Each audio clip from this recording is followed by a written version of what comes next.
swear.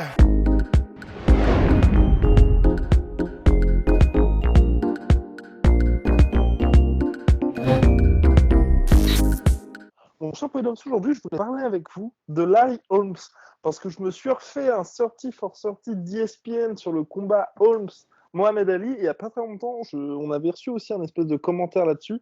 C'est vrai que ce monsieur, quand même, il était pas à la bonne époque, en fait. Ouais, et puis il a le problème d'être arrivé après quelqu'un d'extrêmement populaire, quoi. C'est aussi ça la malédiction de Larry Holmes. Et de l'avoir battu. Je pense que c'est ça. Hein. Je pense que ça fait partie des champions comme ça qu'on n'apprécie pas à leur juste valeur, malheureusement, parce que c'est un grand nom, très très grand nom de la boxe poids lourd. Et ouais, je pense qu'on lui pardonne pas d'avoir succédé à Ali et de l'avoir battu, même si bon, il n'est pas responsable de ça, quoi. C'était le combat de trop, c'était le combat de trop pour Ali. Et bon, à quelques égards, il me fait penser en fait ça va peut-être pas parler à la plupart des gens, mais ceux qui sont amateurs de boxe verront où je vais en venir. Ça fait penser un peu à Ezzard Charles quand Ezzard Charles avait battu Joe Louis, quoi. C'est un excellent boxeur, Ezzard Charles, pareil, et pas apprécié à sa juste valeur, et à qui on en a voulu parce qu'il avait battu un champion extrêmement populaire. Donc je pense qu'il y a des courbes qui sont un peu similaires.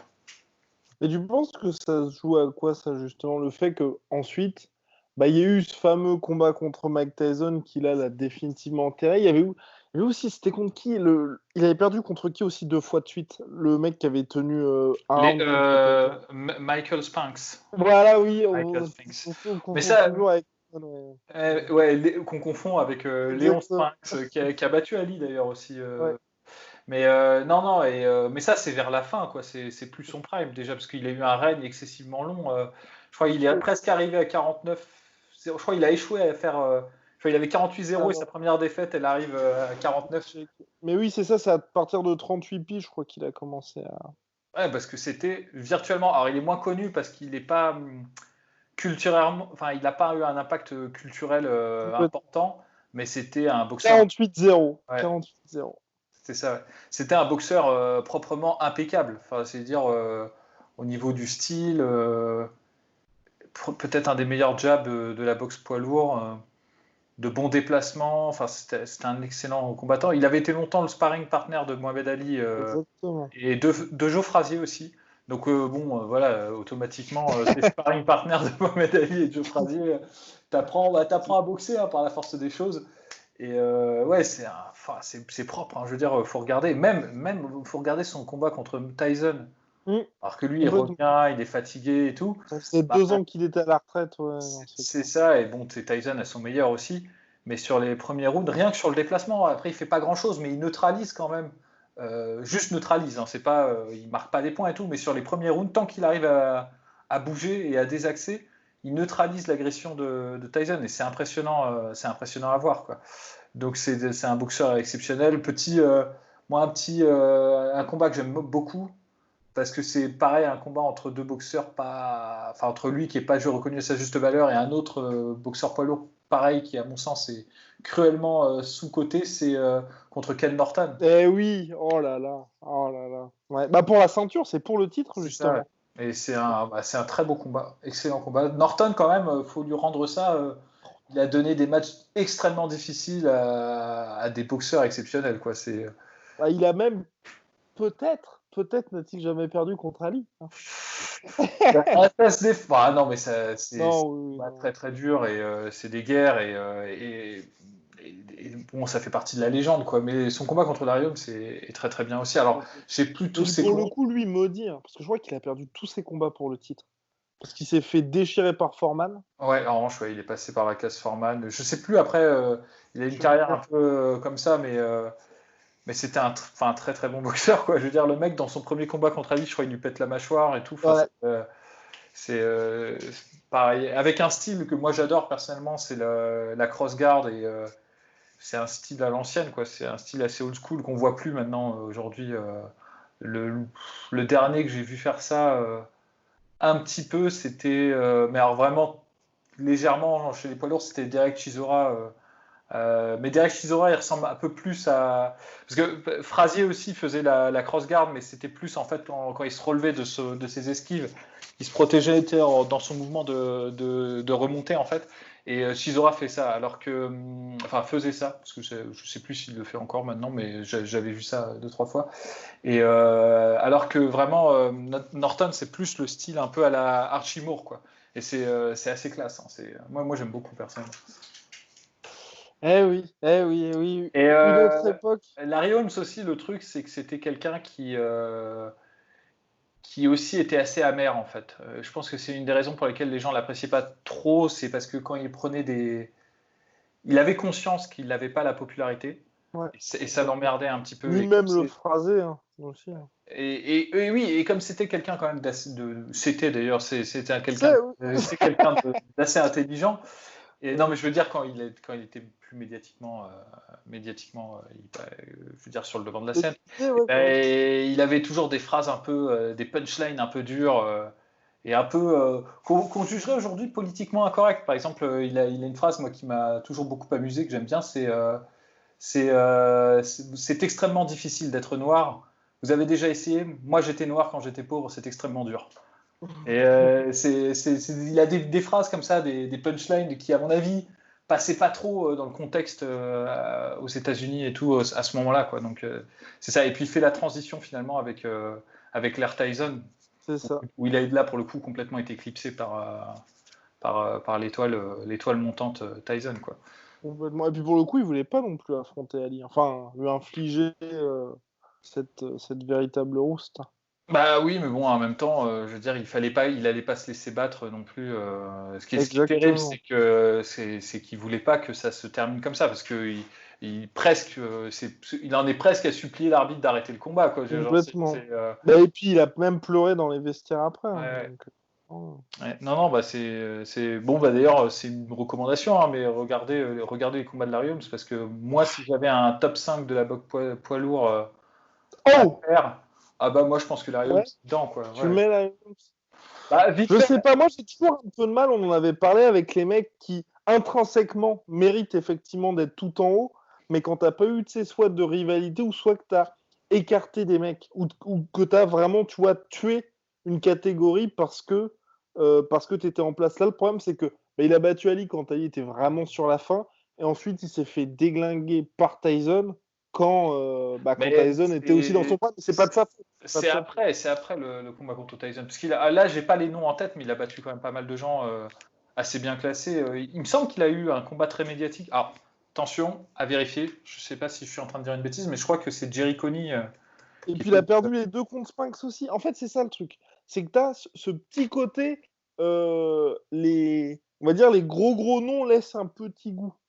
Un Attends, petit... je fais un disclaimer. Là, je vais, Allez. pour être parfaitement honnête avec nos auditeurs, je vais sur la page Wikipédia de Larry Holmes Oh. pour voir à peu près, parce qu'il me semble que entre quand même la victoire contre Ali et la défaite contre Spinks et Tyson, il y a quand même un sacré nombre de gens qu'il arrive à battre. Ouais, bah, il a battu donc Berbick, Trevor Berbick, ouais, qui reste un nom. Leon Spinks. ouais, Jerry Coney aussi qui a dû faire beaucoup de chiffres.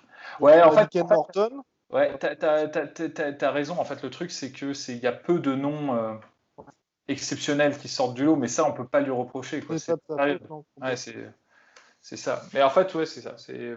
Ça fait partie de ces poids lourds là qui mauvais timing quoi, mauvais et timing. dans ce cas-là, tu le mets où, toi, Klitschko? Bah, à moi, Klitschko, je le mets pas dans mon top 5 personnellement. Ni l'un ni l'autre? Ni l'un ni l'autre. J'ai beaucoup d'admiration et beaucoup de respect, mais top 5 pour moi, attends. Bon, bah, je vais le donner mon top 5. Ah, voilà, Comme ça, comme ça, c'est fait. Mais tu vois, comme ça, pour le délire, je pense qu'en 5, je mets. Attends, c'est dur quand même. Attends, en premier, Ali. Finalement, Ali? Ouais, Ali quand même. En premier, Ali, de Joe Ali. Louis. 2, Joe Louis. 3, bah, franchement, c'est entre Larry Holmes et Lennox Lewis. Honnêtement, c'est entre les. Allez, pour être sympa, pour pas non plus faire le fils de pute, je vais mettre Rocky Marciano en troisième. Quatrième, Larry Holmes. Et cinquième, Lennox Lewis. Genre, c'est comme ça que je les classe. Ou peut-être tu peux, alors peut-être tu Donc, peux tu mets pas remplacer les Yoka. notes. Ah ben non, peut-être non quand même pas. Pas maintenant en tout cas, pas maintenant. Il peut nous Oui. surprendre. Hein. Mais ou peut-être tu peux remplacer Lennox Lewis par Foreman pour la longévité en Ouais, cinquième. justement, ouais, je pensais à ça, je pensais à Foreman. Mais c'est vrai que pareil, les Knox Lewis, c'est fou. Ouais, Oh là bah, pareil, là. pas de chance pour lui aussi non plus d'arriver dans cette période là après justement après Tyson. Après, il y avait Evander. Il y avait quand même, il avait eu plus de monde. Il a eu plus de monde, grosse rivalité et tout. Mhm. Non, c'est clair, c'est clair. Mais après, tu vois, bon, c'est mon top 5, c'est excessivement subjectif parce qu'après, tu vois, par exemple, Tyson, par exemple, moi, c'est parce que je considère que la longévité et les victoires sur de la grosse opposition comptent plus, en fait. Mais quand même, Même chose, exactement, tu pareil pour moi. tu peux prendre, par exemple, pour placer Tyson, pour le faire avancer dans le classement, si tu prends l'intention médiatique et la domination qu'il a montré dans son prime, bah, il monte, tu vois, il grimpe dans le classement. Si tu prends un autre facteur comme l'intimidation que le combattant a su, personne ne voulait le combattre et qui faisait peur à tout le monde et tout ça, bah, Tyson et Sonny Liston, ils montent aussi, tu vois. Donc après, tu vois, c'est au pif un peu, tu vois, C'est ça. les classements, c'est très Et, subjectif. et puis Hein. ce côté, moi aussi, ce qui est vraiment important, c'est comment tu pars, tu vois. Ça aussi. Et un mec comme Lennox Lewis, il est parti sur Tyson puis Klitschko. Enfin, clairement, c'est très difficile de faire mieux que ça. Mm. Alors que quand tu pars sur deux, trois défaites comme Tyson et que tu te dis, tu sais, il est vraiment temps. Enfin, il est vraiment temps là de. Ou même, c'est triste, hein, mais Mohamed Ali, c'est pareil. Hein. Ces deux derniers combats, t'as envie de dire, ah, faut arrêter. Ouais, mais Mohamed Ali, ouais, bon, c'est vrai que c'est pas le. Bah, dans ce cas-là, si tu prends justement les derniers combats, c'est Rocky Marciano le meilleur Oui, heavyweight. Parce qu'il a- non, mais tu sais, ça rentre aussi en compte de dire, tu sais, de pas seulement se souvenir, c'est comme quand Sugar et Léonard, moi aussi, c'est un drame. C'est un drame, tu vois, Ouais. t'as un bilan quasi parfait, juste une défaite. T'es là, tu peux rester chez toi, mais non, t'as toujours cette tentation, bah évidemment, et puis d'être payé des millions, forcément, de Ouais. revenir et bon. Non, et puis aussi, je pense que quand tu as atteint un tel niveau comme ça, c'est très difficile d'accepter que tu déclines aussi. Hein. Et je pense à un mec comme Sugar Ray Leonard, Sugar Ray Robinson, et même Oui, il y en a plein des oui, boxeurs qui terminent, qui restent trop longtemps en fait. Mais parce que je pense qu'il y a plein de. Il y a aussi l'argent, il y a tous ces trucs qui rentrent en compte. Mais il y a aussi le truc de se dire, ouais, je vois les nouveaux champions, mais j'étais meilleur qu'eux quand même, avant que je décline. Et je pense que il y a toujours la volonté de se tester, quoi, un peu ce que disait Anderson Silva d'ailleurs à propos de de sa dernière sortie quand il a dit qu'il avait voulu, non, enfin qu'il avait songé ouais, à la retraite en 2012, mais que bon, l'argent plus la volonté de toujours prouver qu'il est le meilleur et tout ça, ça joue quand même énormément. c'est clair. Bah, c'est ce que, ouais, même Lennox Lewis avait dit ça récemment, en gros, bah, tu sais, il a connu vraiment les combats à 20 millions de dollars et qu'aujourd'hui, pour 100 millions, bah, il remonterait sur un ring, il n'y a pas de souci, quoi. Mm. Donc, une fois que tu as touché autant de thunes, c'est vrai que tu te dis, bon, bah, au fond, à pas risquer de faire mettre KO, enfin, il n'y a pas Ouais, grand-chose d'autre. Hein. non, c'est Et, clair. et on avait reçu une question aussi, mon cher Polydomso, je ne me souviens plus de quelle personne, mais c'était concernant justement Tony Oka, qui est aujourd'hui, et là même moi j'étais vraiment étonné, et c'est vraiment les sources officielles pour le coup, il est 10e du classement mondial IBO. Ah oui, mais bon, je sais plus. Alors, les classements d'organisation, ça n'a pas de C'est. valeur. Parce que je crois que. Alors, je sais plus quelle organisation, mais est-ce que tu vois le dernier adversaire de Daniel Dubois? C'était Kyotaro. Mhm. Oui, Ouais, complètement. Oui, bah, il oui. était dans un top 10 lui aussi. Alors que bon, Ouais. clairement, faut arrêter, quoi. Je veux dire, C'est pas du tout le même niveau, quoi. Parce que comme alors, je c'est sais pas. terrible. Terrible de faire des classements comme ça. Non, non, mais c'est clair. Mais en fait, bon, toujours les classements. Le problème, c'est que comme la boxe, elle est segmentée et que tu as des combattants qui se rencontrent pas, et que tu as beaucoup, beaucoup, beaucoup de combattants quand même, c'est extrêmement difficile de faire un classement qui est, on va dire, logique, ou qui fait pas intervenir une certaine partialité. Et même quand ils essayent de faire ça objectif, moi j'ai toujours trouvé que c'était extrêmement ésotérique. Quand tu regardes le classement BoxRec, je sais pas comment ils font leur putain de classement, il y a des trucs qui me dépassent, tu vois. Enfin, Ouais, mais c'est plus ou moins, plus on peut comprendre, Boxrec. ouais, mais il y a toujours un moment, une part de, tu sais, de Oui, oui, ah mathématiques. oui, Genre, il a complètement. battu B, donc, et B a battu C, donc A est supérieur à C. Enfin, je veux dire, c'est c'est toujours problématique, quoi. Enfin, Je suis entièrement ouais. d'accord. Non, mais du coup, ce classement n'a pas de valeur. Si c'était ça la question de l'auditeur, moi, j'attends énormément de Yoka. Je pense que les gens le savent. Que nous, à la Sueur, on est très impatients de ce que Yoka va montrer. Qu'on le défend régulièrement. Que Mal nous en a pris à plus d'une fois, mais on reste fidèle au poste parce qu'on aime bien ce qu'il fait. Et c'est la façon dont sa carrière est gérée qui parfois laisse à désirer, mais c'est pas lui le premier responsable. Il est responsable indirectement parce qu'il choisit quand même son entourage, mais c'est pas lui le premier responsable de ça. Et donc ce serait dommage de lui reprocher ça. Néanmoins, il faut savoir raison garder. Et bon, certes, il n'est pas 10e mondial actuel. Enfin, ça c'est clair. Non, complètement, mais c'est terrible. Là, pour le coup, pour lui, ce coronavirus, c'est vraiment maudit, hein, parce que il avait signé mineur chez Bob Arum pour sa fameuse carrière aux States avec Top Rank. Donc mineur, quand on connaît ses ambitions, donc qui sont le titre mondial, ça joue parce qu'on sait qu'il sera pas dans une condition traquenard. C'était important s'il devait combattre, je crois, le 14 mars, quelque chose comme ça, aux États-Unis pour faire ses débuts aux States, finalement râpé parce qu'ils n'ont pas trouvé d'adversaire, c'était un peu plus compliqué. Bon, c'est vrai que là, il faut vraiment, et c'est ce que notre cher Prudhomme se dit à chaque fois, faut accélérer parce que là, quand on voit, il y a Dubois qu'elle est affrontée. L'autre là, Joe Joyce. Joe Joyce, exactement. Ouais, Joe Joyce. Donc quand on en est là. Non, mais c'est surtout quand tu vois les mecs qui sont sortis des JO comme lui, quoi. T'as Joe Joyce, putain, j'écorche à chaque fois son nom, c'est Rovic ou Grovic, enfin je sais plus comment il s'appelle. Celui qu'il a rencontré en demi-finale des JO, qui est très très bon, qui est excellent, et je crois il va combattre. Putain, merde. Oh, j'ai son nom qui m'échappe. La dernière victoire de Joe Joyce, c'était contre. Laissez-moi checker mon. C'est un Américain, qui est pas mauvais. Oui, complètement. C'était son plus gros test. Et bon, bref, et Rovic, soit il l'a déjà combattu, soit il va le combattre. Je me souviens plus de la chronologie exactement. Donc ça avance en fait. Les gens ont déjà pris une énorme avance sur lui. Ouais. Et donc du coup, faut qu'il mette le turbo là. Faut qu'il enquille les combats s'il veut monter, parce que sinon ça va être trop tard pour lui, quoi. Complètement. Et puis il y a aussi oui, Ajakba, qui est aussi intéressant. Ah oui, exactement. Bah ouais. Et encore eux, ils arrivent après lui, tu vois. C'est ça qui est fou, quoi. Chronologiquement, ils ont. Alors je sais pas si Ajakba a commencé sa carrière après, mais professionnelle. Mais en tout cas, ils vont plus vite que lui. C'est ce qu'il faut retenir, c'est qu'il. What? Tony Yoka, il est classé maintenant 25e du classement BoxRec. Ouais, bah tu vois, je sais pas comment ils ont fait leur classement, quoi. Ouais. Ah, exactement. Non, c'est effectivement assez surprenant. Mais c'est vrai que là, non, j'espère vraiment qu'il va pouvoir accélérer sur la deuxième moitié de l'année, parce que franchement, ça devient compliqué. J'y pensais aussi d'ailleurs vers le classement BoxRec. C'est vrai que ça aurait été quand même énorme d'avoir un Luis Ortiz chez les pros dans son prime et avec toutes les cartes en main il y a genre 10 ans. Ah là là, ouais, bah, grand malheur, hein. Mais bon, c'est terrible. C'est pas le premier, on va dire, poids lourd cubain qui suscite les interrogations dans ce genre-là. Ils sont quand même. Encore, on a eu de la chance, il est passé pro. Parce qu'il y a des boxeurs cubains exceptionnels qui sont jamais passés pro, parce que on le rappelle, mais à Cuba, tu peux pas devenir boxeur professionnel, tu es obligé de t'expatrier.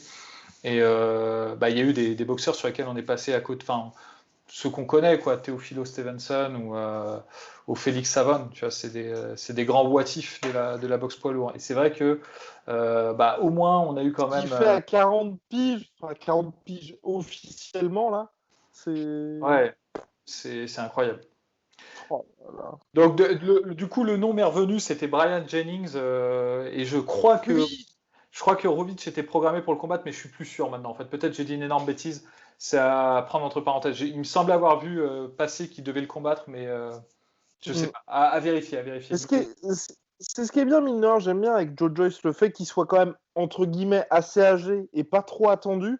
C'est qu'il est dans une carrière où il est à chaque combat, c'est un peu do or die finalement. Parce que prendre Jennings, puis là prendre Daniel Dubois, quand t'as quand même son pédigré côté invaincu, british et tout, c'est pas forcément ce que tu fais, mais c'est cool quand même. D'autant que dans la narration, quand même, s'ils le mettent contre Dubois, c'est qu'on s'attend à ce qu'ils perdent quand même. Hein. C'est un peu ça, parce que Dubois, c'est vraiment C'est Bah, c'est vraiment le le. prochain. Ouais, c'est le prochain, quoi. C'est le prochain. En plus, c'est un mec. À la différence de Joshua Dubois, c'est un mec qui boxe depuis super longtemps, quoi. Enfin, qui a Ouais. commencé la boxe assez jeune.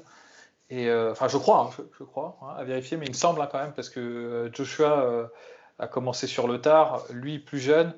Et au niveau de sa carrière, il le montre progressivement. Alors, il y a toujours des combats un peu chelous, tu vois, genre C'est Kyotaro. ça, j'ai un petit peu peur. C'est ça. Voilà. C'est Mais ce qui me bon, fait un peu peur, c'est que mais- Joe Joyce, là, ça va être son vrai test. Hein. Et ouais. le premier. Bah, il y avait Gorman aussi. Gorman, c'était un prospect qui était assez prometteur et qui est toujours prometteur, hein, parce qu'il bon, il a perdu contre Dubois, mais c'est pas une fin de carrière pour lui. Donc quand même, petit à petit, quoi, petit à petit. Mais ils peuvent se le permettre parce qu'il est jeune, Dubois. C'est pas comme Yoka. Yoka, faut, faut aller plus vite, quoi. On va passer à mon chapeau et d'homme avec une question de Pierre. Bonjour à toute l'équipation, j'espère que votre confinement se passe pour le mieux et j'espère que tous vos proches vont bien aussi. Je voulais connaître votre avis sur le cas Douglas Lima. Devra-t-il rester au Bellator? Devra-t-il signer à l'UFC? Est-il capable d'être champion à l'UFC? Pourrait-il devenir le plus grand welterweight de tous les temps? Merci pour tout ce que vous faites tout au long de l'année. Pour nous, continuez comme ça et bon courage pour vos futurs podcasts.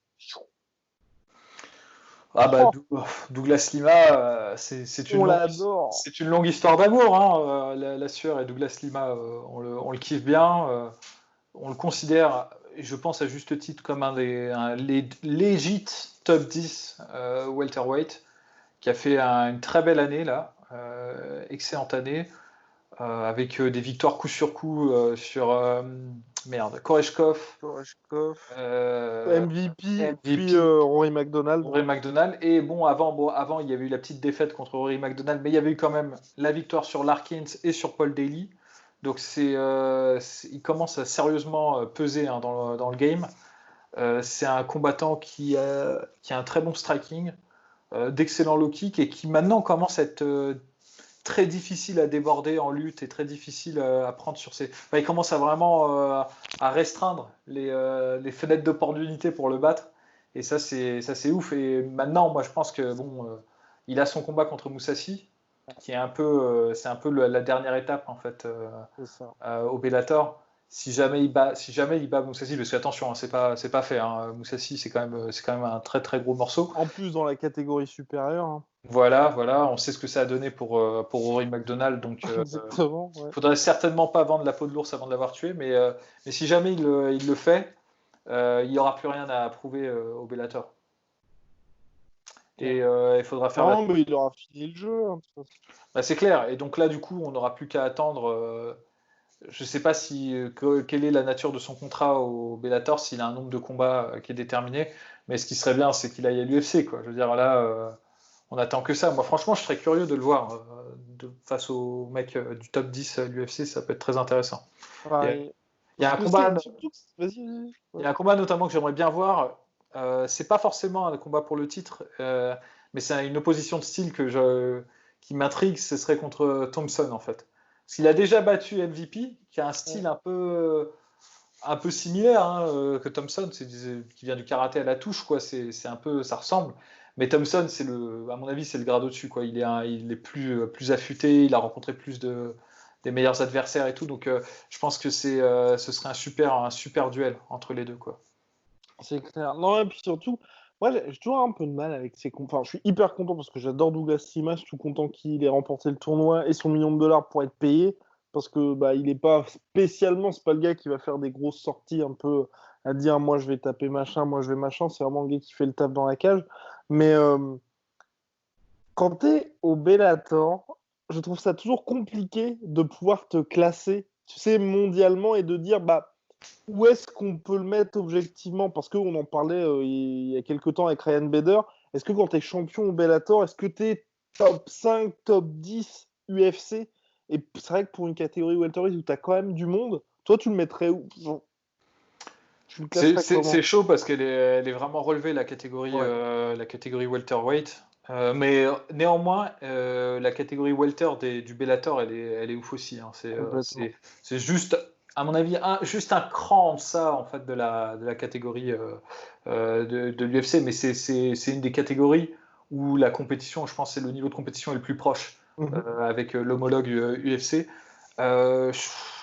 je sais pas, il faudrait voir faudrait avoir le classement sous les yeux Tiens, bah, on va regarder sur le. Je vais aller sur l'UFC, site de l'UFC, et non pas Dans le la. classement. Moi, j'aimerais bien le revoir, notre cher Douglas Lima, pour être vraiment, vraiment complètement fully convaincu. C'est le revoir contre des purs lutteurs. Et, et Ouais, vraiment, surtout qu'il y en a beaucoup, hein, des bons lutteurs là en à welterweight. l'UFC, Ouais. à l'UFC, c'est assez. Donc en welter, nous avons Ousmane qui est champion, Tyron Woodley qui est premier, donc premier mais deuxième quoi, Colby Covington deuxième, Jorge Masvidal troisième, Leon Edwards quatrième, putain le top 5 c'est vraiment cinquième Stephen Thompson, et ensuite il y a Gilbert Burns, Demian Maia, Michael Chiesa, Rafael dos Anjos, Dan Diaz. Moi honnêtement, en toute honnêteté, je le mets. Robbie Lawler est même pas dans le top 10? Non. Bah là, clair. Ou alors, je sais pas si ma page est pas à jour, mais j'ai pas. En tout cas, sur le site de l'UFC, non. Ouais, oui, oui. Et donc, du coup, moi, je sais pas, je le mets juste en deçà de Stephen Thompson pour le moment. Ouais, ouais, ouais. Parce que après, les autres, c'est chaud quand même. Enfin, Colby Covington, Rory Masvidal, Leon Edwards aussi, Ouais, injustement sous-coté, mais qui exactement. est un tueur à gage aussi, donc c'est chaud. Mais honnêtement, putain, un Leon Edwards, pareil, un Leon Edwards versus Douglas Lima, je donne cher pour voir ça. Hein, ce serait stylé, quoi. Ah là là. Ouais, complètement, complètement, mon cher Paul Damso. Bien, on va poursuivre avec une question d'Alexandre. Salut les gars, question fun pour le Triple C. Si vous deviez choisir 3 combattants UFC pour vous servir de garde du corps dans les favelas de Rio, qui choisiriez-vous? Oh, ça n'en a peut-être pas besoin vu de son passif, quoi. Mais pour ma part, je prendrais Ngannou, Jones et Masvidal. Alors moi j'ai une théorie en fait, c'est que dans les cas où tu es vraiment dans la merde, vaut mieux prendre des paratonnerres que prendre des gardes du corps. Moi je prendrais Colby Covington, Chael Sonnen et un autre mec qui a insulté les Brésiliens, comme ça je suis sûr qui se font dépouilleux et que moi je passe tranquille, tu vois, genre. Ah oui, d'accord. Ouais, bah, ouais, je prendrais, ouais, non, Ngannou, Roy Nelson et Mark Hunt, je pense. Ouais, Voilà. c'est des armoires les mecs quoi. Exactement, pour être sûr. Et PS, la recommandation de Rose The Who est étonnamment validée. Et bien comme quoi, trouver le seul auditeur convaincu. Alors, question. Bonjour la team la sueur, j'espère que vous portez bien. J'aimerais savoir wow. Si vous deviez faire un classement des 5 meilleurs punchers à l'UFC, toutes catégories confondues, quel serait-il? Merci, bonne continuation de chez Douglas. C'est chaud, c'est Ouais. chaud. Ouais, au premier, je sais pas, je mettrais probablement Ngannou, tu vois, comme Ouais, ça, genre en prime. Ngannou, Rumble quand même. Ah oui, on fait dans les mecs actuels Dans les mecs actuels, j'avais cru comprendre, mais sinon, ouais, sinon tout confondu, bah, Ngannou, Rumble, Shane Carwin quand même, parce que ouais, putain, le mec, Dan Anderson. Dan Anderson, et dans les Allez, petites plus jeune. catégories, il n'y en a pas un. Bah, Conor McGregor quand même, c'est un puncher, Oui, hein. oui, mais oui, C'est c'est vrai. c'est un puncher, donc ouais, je dirais ces gens-là, quoi. Eh ben voilà, allez, bing, envoyez ces pesées. On a le temps pour une dernière question, mon cher monsieur? Allons-y, allons-y. Allez, monsieur d'humeur généreuse. Alors, nanana, donc, alors, bon, il y a une question. Bon, je sais. Est-ce qu'on y répond, mon cher Poyato? C'est quelqu'un qui veut savoir comment acheter des places pour un événement UFC. Ah bah, faut un peu la flemme, quoi, je veux Ouais, dire. un peu la flemme, hein. Vous allez sur le site, tout simplement, je crois, de l'UFC, et puis c'est bon, hein. Bon. Salut la super question pour la Triple C concernant Habib. Je voulais savoir pourquoi, après le ramadan, il lui faut un temps de pause aussi conséquent jusqu'à novembre alors que le ramadan se termine début juin.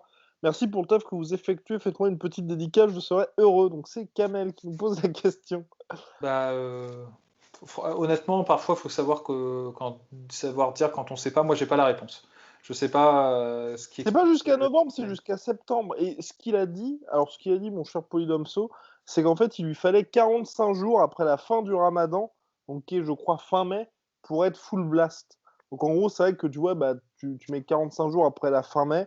Ensuite, tu fais ton camp d'entraînement, donc ça fait Ouais, septembre. c'est ce qui est logique, hein, quelque part. Hein. Et puis aussi, étant pas pratiquant et ne faisant pas le ramadan, voilà, qu'est-ce que je veux dire? La plupart de mes potes qui font un ramadan me disent qu'en fait, pendant cette période-là, ils prennent quand même pas mal de poids, et puis c'est pas une période optimale, bien évidemment, pour s'entraîner full blast aussi. Et quand vous êtes à ces niveaux d'optimisation physique, qu'à savoir Habib, ça lui demande quand même beaucoup d'efforts pour faire le poids. J'imagine aussi qu'il y a ça qui rentre en jeu et que mais il va pas forcément pas combattre 15 jours après. Ouais. Je dois avouer que moi personnellement non plus, comme je le fais pas, je n'en ai aucune idée. Mais ce que je propose, c'est que parmi les gens qui nous regardent, s'il y en a qui font le ramadan et qui en plus de ça pratiquent des sports à haut niveau, ce serait pas mal si vous pouvez nous dire votre ressenti en fait dans les commentaires, parce que ça c'est une lumière qui serait intéressante d'avoir en fait à ce sujet, s'il faut un certain temps de récupération. Moi je suis curieux de on en apprend tous les jours, donc je serais curieux de savoir ça. Non, c'est clair, mais moi, à mon avis, moi, c'est vraiment un truc sur le weight cutting et tout, parce que c'est vrai que dans les autres sports, tu sais, notamment en foot, je sais que, enfin, je sais, le mec enfin, il y a pas mal de sportifs qui continuent toujours à faire les rencontres de Champions League et tout ça quand il y a des trucs. Donc c'est vrai qu'à mon avis, pour les meufs, ça va être à mon avis le truc du weight cutting. Ultime question, mon cher Polydomso, sur un combattant que vous aimez ou pas. Manzou Sylvester, j'espère que tout va bueno. Je voulais vous demander que devient Santiago Ponzinibbio. Il était trop chaud ce combattant, mais c'est vrai qu'il a complètement disparu des radars.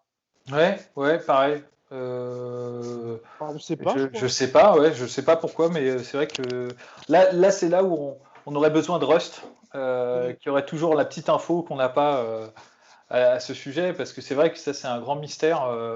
Excellent combattant, j'adore en plus moi Santiago Ponzinibbio, surtout sur ses derniers combats, ce qu'il a montré.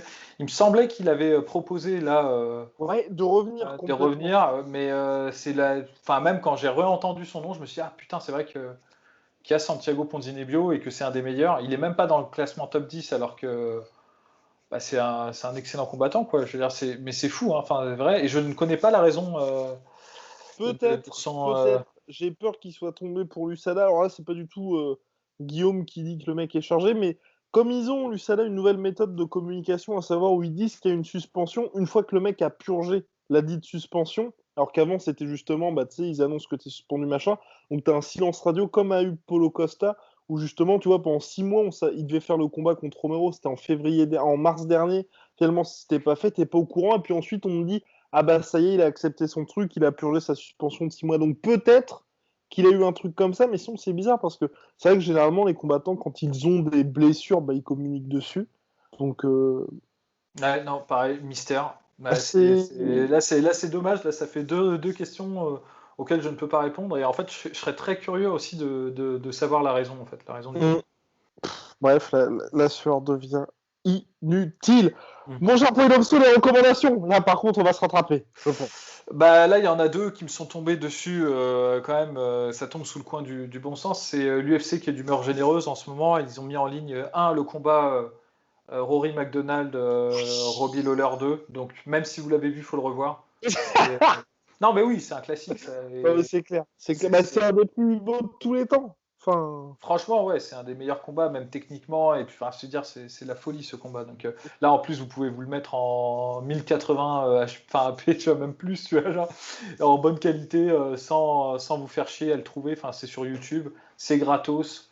On fonce, on fonce. Et alors, et pour ceux qui, d'ailleurs, pareil, juste, est-ce que pour toi, il a vraiment ce combat-là enlevé quelque chose de Rory McDonald? je pense qu'il a enlevé quelque chose aux deux combattants, moi. Je pense qu'il y a il y a des combats où, tu sais, l'acier aiguise l'acier et les deux en sortent grandis. Et il y a des combats où, enfin, tu vois, c'est comme Freeline Manila, quoi. C'est-à-dire, Ouais. tu pars en guerrier, tu reviens en vieil homme blessé, quoi. Et là, franchement, honnêtement, les deux, je pense qu'après, la chute de Rory a été plus dure. Mais celle de Robbie Lawler, elle l'a accompagné de. Parce que même le combat qui est après, qui est contre Carlos Condit, Ouais. bah, il galère à mort contre Carlos Condit. Tu vois, il y a déjà un déclin qui est amorcé en fait. Je pense que là, c'était le top, enfin le mieux. Et même sur la variété technique, ce que faisait Robbie Lawler à cette époque, il le fait plus après. Il simplifie son jeu en fait, étonnamment. Donc c'est assez ouf. Donc c'est le meilleur de deux combattants qui sont parmi les plus bons en fait de cette catégorie. Donc ça vaut le coup d'être vu. Et sinon, il y a un autre combat qui a été publié là, pareil par l'UFC. Ils sont, comme je disais, très généreux. C'est le combat de Khabib contre Rafael dos Anjos. Oui, Moi, je trouve ça vraiment. Je l'ai revu et je le trouve très intéressant ce combat parce que en fait, 2014. ouais, parce que pour moi, c'est vraiment le combat tournant pour Khabib. C'est vraiment le combat. Et encore, normalement, moi, je pense que normalement, il aurait dû choper le titre après. Il a juste été blessé et mis sur le côté pendant plusieurs années, quoi, parce que c'était pas cool. Il a joué de malchance juste après. Mais ce qu'il faut savoir, c'est que Rafael dos Anjos avait déjà entamé son run, était déjà sur une série de 5 victoires quand il a rencontré Khabib à ce moment-là. Et il enchaînera ensuite par 5 victoires avec la démolition de Benson Anderson et de Prime Anthony Pettis, donc un des plus beaux runs chez les lightweight. Et pourtant, quand on voit son combat contre Khabib, il est complètement dépassé, quoi. Et ça, c'est assez ouf. Donc, à revoir, à mettre sur sa to-do list ou enfin, to-see list plutôt. Et ouais, c'est assez ouf. C'est assez ouf. Il y a notamment dans le round 3 une des plus belles projections de judo en défense de takedown qui me soit donné d'avoir vu. Enfin, c'est assez stylé. Donc, takedown de Habib, bien évidemment. Évidemment, évidemment. Mais c'est vrai que c'est fou. C'est vrai que c'est fou. Mais d'ailleurs, de Habib, qu'il ait réussi à faire. Enfin, il a réussi. De passer de mec qui allait passer à côté de sa carrière à finalement réussir à se remettre à partir de 2016, être à l'abri des blessures, parce qu'on est passé vraiment à ça, d'avoir un énorme talent gâché, tu sais, l'espèce d'histoire qu'on allait raconter dans 20 ans. Il y avait un mec qui battait tout le monde, mais maudit. C'est clair, parce qu'il avait évoqué sa retraite à ce moment-là. C'était vraiment un truc, parce qu'il y a eu une succession de blessures, en fait. Et il y en a eu une grave où pendant 2 ans, il a été de côté. Et là, franchement, c'était chaud, quoi. C'était trop resserré. Et là, je pense qu'il a pris les bonnes décisions. Il a dû corriger quelque chose dans son entraînement parce que. Et puis c'était l'époque où AK, mine de rien, tous les mecs étaient blessés de chez blessés à chaque fois. C'est vrai. C'est vrai. Donc voilà pour mes reco fight et pour ma reco culture. Alors c'est une reco un peu inhabituelle. J'ai vu un film récemment que j'avais pas vu et que j'avais avec snobisme rejeté et que j'avais dit dans ma tête, je m'étais dit c'était de la merde, alors que vraiment pas du tout. C'est un excellent film.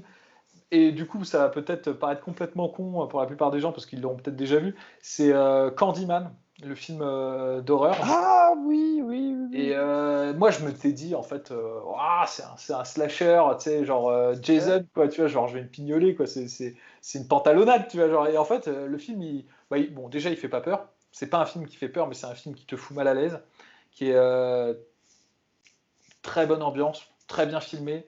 L'histoire, c'est un peu un truc genre Bloody Mary, Urban Legend, un peu classique, mais c'est le traitement, en fait, c'est comment c'est rendu, en fait, qui est ouf. Il y a la super musique de Philip Glass qui donne vraiment, enfin, qui fait passer le film de série B à série B quand même qui a de la gueule, tu vois.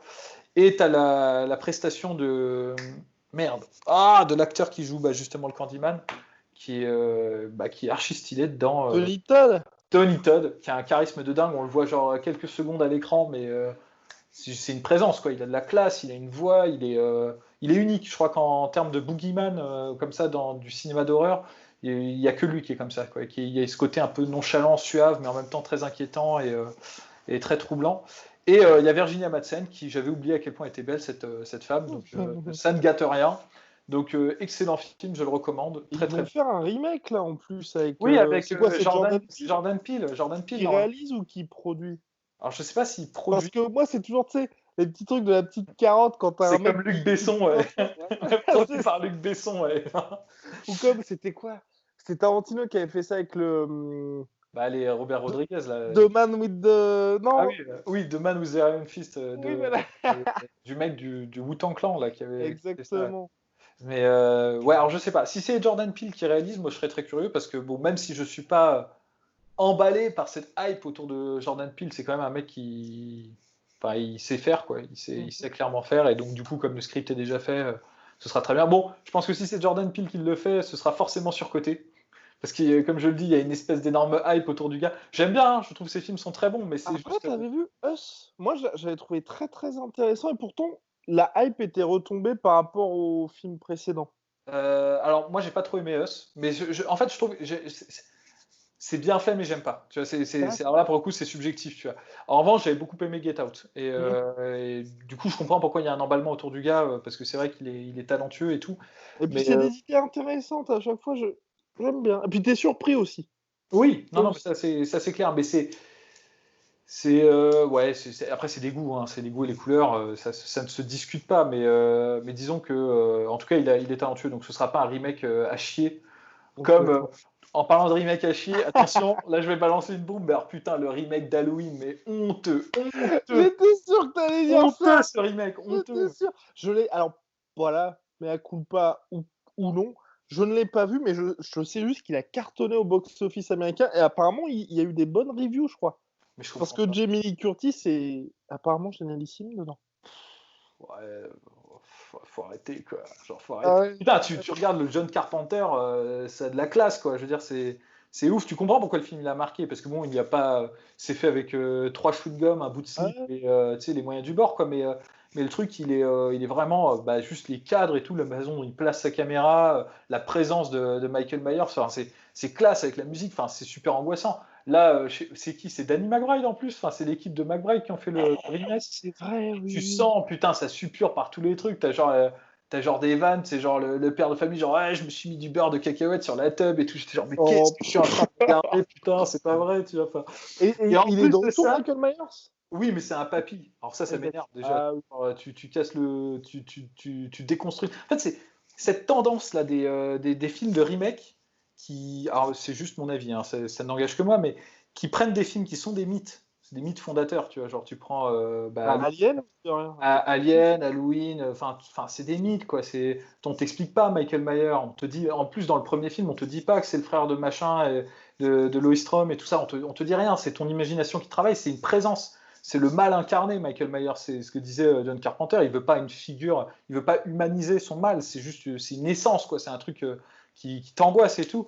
Et en fait, tu prends ce truc-là qui est mythique, qui a super bien fonctionné parce que c'est mythique, et tu vas le déconstruire derrière avec une espèce de postmodernisme à la con, tu vois, où tu vas dire, ah bah non, mais en fait, c'est un papy, on va le voir vieux et tout, genre, on va le voir humain. Mais Ouais. ça fait chier, moi, ça me fait pas du tout rêver, ce truc-là. Je veux dire, laisse tomber, quoi. Soit tu fais ton cinéma postmoderne et tu fais Scream.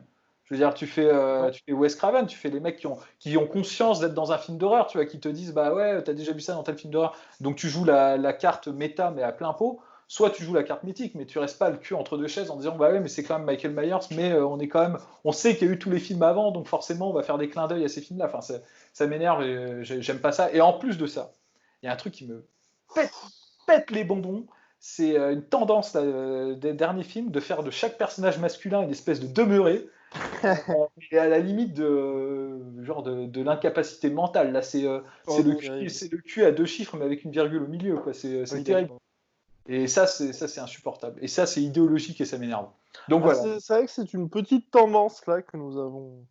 Ça fait Et quelques... Ross vous en dira des Ah bah, nouvelles. Rust, c'est dommage, c'est dommage qu'il soit pas là. Il serait parti en. C'est sabre au clair et ça aurait fait Ah plaisir. bon, on en parlera dans un prochain podcast. Et dernier point, mon cher Polydomso, après, hein. On va qu'à nos occupations. Petit disclaimer, François Maubert, kinésithérapeute du sport et préparateur physique kiné de l'équipe de France de kickboxing au MMA Factory et également de l'équipe de France de MMA amateur, nous a dit apparemment qu'en fait les casques en boxe anglaise permettent de justement réduire l'impact des coups, selon une étude qui est sortie récemment. Ah Donc voilà. bah génial, bah, je serais très curieux de la lire l'étude parce que c'est cool qu'ils en aient fait une, donc moi j'aime Donc bien. apparemment, il y a toujours cet effet, c'est un petit peu Bah, boomerang. d'emporte Exactement. avec le poids et la masse, mais ça se trouve c'est subjectif, hein, ça se trouve c'est juste un effet placebo ou j'en sais rien, mais du coup je serais curieux de voir l'étude, donc ça c'est cool. On s'est fait tirer un petit peu sur les oreilles. Bien, allez, à la prochaine. Il me semblait quand même avoir pris des pincettes, hein. J'avais dit j'en sais rien, il faut qu'il y ait des études et tout, donc s'il y a une étude, moi je sais reconnaître mes erreurs, et s'il y a une étude qui me dit le contraire, moi je m'incline, il n'y a pas de problème, hein. Enfin, Oui, mais idem. Mais après, je crois qu'on avait fait aussi un truc, c'était plutôt une généralité, parce que c'est vrai que par exemple, en NFL aussi, il y a les casques, mais on sait que c'est hyper mauvais, parce que pour le coup, tu as vraiment cet effet de ouais. résonance et de vibration une fois que les mecs ils sont cognés. Donc après, je sais plus exactement comment on en avait parlé, parce que ça remonte, hein, ça remonte à quelques semaines, hein. Enfin bref, shout out to my protein, moins 40%. T-shirt ici, et d'ailleurs, on vous prépare quelque chose de pas mal avec MyProtein qui risque d'être validé par Polydomso, qui est un petit peu notre étalon qualité. On vous tient au courant dans les prochaines semaines. Soit.